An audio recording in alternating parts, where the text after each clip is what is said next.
আসসালামু আলাইকুম, সবাই কেমন আছেন? আশা করি ভালো আছেন। এই যে দেখতে পাচ্ছেন আমার সুন্দরী হলুদিয়া দুইটা পাখি, এরা অনেক ভালো। এই যে আপাতত ডিমে হচ্ছে তা দিচ্ছে সুন্দর করে। তো একটা মজার বিষয় হচ্ছে এই পাখিটা এই প্রথম ডিম দিল, তাও আবার একটা না দুইটা না, পুরো 7টা ডিম দিয়ে দিয়েছে। প্রধানত এই বাজরিগার বা লুটিনো বাজরিগার পাখিগুলা মূলত প্রথম অবস্থায় 4টা ডিম দিয়ে থাকে, কিন্তু আমি প্রথম অবস্থায় এর কাছ থেকে যে 7টা ডিম পেয়ে গেলাম। কত সুন্দর।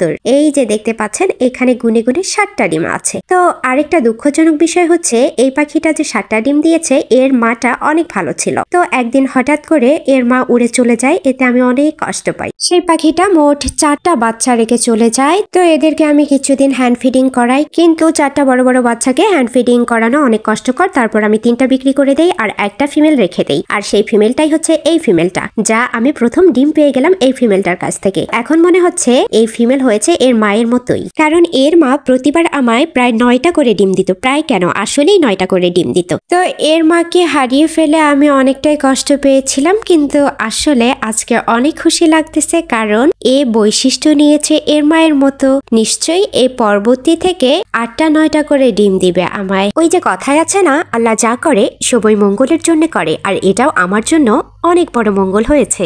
যাই হোক, এখন একটাই চাওয়া, আমার পাখিগুলো সুস্থ সবল যেন সবসময় থাকে। তো বন্ধুরা, আজকের মতো এই পর্যন্তই। সবাই ভালো থাকবেন, সুস্থ থাকবেন। আল্লাহ হাফেজ।